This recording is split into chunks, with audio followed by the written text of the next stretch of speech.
Hello friends, आप सबका स्वागत है हमारे चैनल वर्ल्ड डिफेंस अपडेट में। दोस्तों, आज के वीडियो में हम जानेंगे इंडिया और रशिया के बीच किए गए S-400 मिसाइल के डील के बारे में। तो हाल ही में हमारे डिफेंस मिनिस्टर राजनाथ सिंह के रशिया दौरे में कई डिफेंस डील पे चर्चा हुआ, जिसमें सबसे महत्वपूर्ण था इंडिया को मिलने वाले S-400 डिफेंस सिस्टम को लेकर, जहां इंडिया के तरफ से रशिया से रिक्वेस्ट किया जा रहा है कि S-400 मिसाइल सिस्टमों को इंडिया को जल्द से जल्द डिलीवर किया जाए। वहीं रशिया के तरफ से भी ये बता दिया गया है कि इंडिया को इस साल के अंत तक S-400 का डिलीवरी मिलना शुरू हो जाएगा। जिस तरह से अभी लद्दाख में इंडिया और चाइना के बीच इस टेंशन में रशिया की तरफ से इस तरह का भरोसा दिया गया है, ये बहुत बड़ी बात है, क्योंकि इस टेंशन की शुरुआत में ऐसा लग रहा था कि रशिया दोनों देशों में से किसी का साथ ना देकर खुद को न्यूट्रल रखेगा। पर इस तरह से रशिया ने ऐसे सिचुएशन में भी भारत को हथियारों की डिलीवरी देकर ये साबित कर दिया कि रशिया आज भी भारत का वही पुराना भरोसेमंद दोस्त है। चाइना के लाख मना करने के बाद भी रशिया ने भारत को पुराने हथियारों के सप्लाई के साथ साथ नए हथियारों के ऊपर भी डील किया गया है, जिसमें हेलीकॉप्टर असॉल्ट राइफल शामिल है। तो चलिए दोस्तों, आप जान लेते हैं कि आखिर इस डील से चाइना इतना घबराया हुआ क्यों है। तो दोस्तों, आप सबको पता होगा कि चाइना दुनिया का सबसे पहला ऐसा कंट्री है जो रशिया से S-400 खरीदा था, और हाल ही में ये सुनने को आया है कि चाइना द्वारा इन डिफेंस सिस्टम को लद्दाख के करीब तैनात किया जाएगा, जो कि इंडियन एयरफोर्स के लिए एक चिंता की विषय बन सकता था यदि रशिया द्वारा इंडिया को S-400 के लिए इतना बड़ा सपोर्ट ना दिया गया होता। दोस्तों, इंडिया और रशिया के बीच S-400 को लेकर 2018 में ही डील के ऊपर हस्ताक्षर हुआ था, लेकिन फिर अमेरिकन द्वारा कट्स कानून और पेमेंट में डॉलर का इस्तेमाल करने पे रोक लगा दिया गया था, जिससे इसके पेमेंट में डिले हुआ। बाद में इंडिया और रशिया के बीच पेमेंट में डॉलर के जगह यूरो का इस्तेमाल करने के ऊपर सहमति बना और फिर इसका पहला पेमेंट किया गया।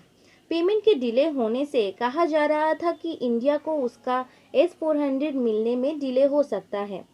अब रशिया की तरफ से भी ये बता दिया गया है कि इंडिया को उसका S-400 की डिलीवरी तय टाइम पे ही किया जाएगा, और ये चाइना के लिए इसलिए टेंशन की बात है क्योंकि चाइना का S-400 इंडिया के S-400 जैसा एडवांस्ड और लॉन्ग रेंज नहीं है। चाइना को अपना S-400 2018 में ही मिल गया था और उसने इसका ट्रायल भी किया था, जिसमें उसने इससे जिस मिसाइल को फायर किया था वो है 48N6E3, जो कि एक 250 किलोमीटर के रेंज का मिसाइल है। S-400 में अलग अलग रेंज के लिए अलग अलग मिसाइल होता है। इसमें जो सबसे खतरनाक और लॉन्ग रेंज का मिसाइल है वो है 40N6, जिसकी रेंज 400 किलोमीटर तक है।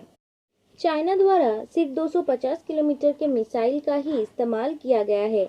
इससे ऐसा लगता है कि चाइना को 40N6 मिसाइल रशिया की तरफ से नहीं दिया गया है।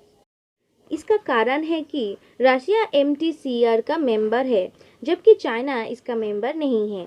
MTCR यानी कि मिसाइल टेक्नोलॉजी कंट्रोल रेजिम के नियम के मुताबिक जो देश MTCR के मेंबर है वो किसी नॉन MTCR मेंबर देश को 300 किलोमीटर से ज़्यादा रेंज का मिसाइल नहीं बेच सकता है। S-400 के 40N6 मिसाइल का रेंज तकरीबन 400 किलोमीटर तक है, इसीलिए लीगली रशिया चाइना को ये मिसाइल नहीं बेच सकता है। वहीं इंडिया और रशिया दोनों ही MTCR का मेंबर है, जिसके कारण रशिया इंडिया को 400 किलोमीटर का मिसाइल दे सकता है, और ये भी सुनने को आया है कि भारत इसका इस्तेमाल करके बैलिस्टिक टारगेट को भी रोक सकता है, क्योंकि बैलिस्टिक टारगेट को रोकने का क्षमता सिर्फ 4096 400 किलोमीटर के मिसाइल के पास ही है। इससे ये साबित होता है कि इंडिया के S-400 का क्षमता 400 किलोमीटर तक है और ये बैलिस्टिक मिसाइल को भी मार गिरा सकता है, जबकि चाइना के S-400 का पास सिर्फ 250 किलोमीटर का क्षमता है, और ये सिर्फ एयरक्राफ्ट, अनमैन्ड एरियल व्हीकल और सुपरसोनिक मिसाइल को ही मार गिरा सकता है। तो दोस्तों, जिस तरह से रशिया से S-400 को लेकर पॉजिटिव बयान आया है, इससे चाइना का टेंशन बढ़ गई है। तो दोस्तों, आज के वीडियो में बस इतना ही। आप लोगों को ये वीडियो अगर पसंद आए तो इसे लाइक करें, शेयर करें और हमारे चैनल को सब्सक्राइब करें। वीडियो देखने का बहुत बहुत शुक्रिया। जय हिंद।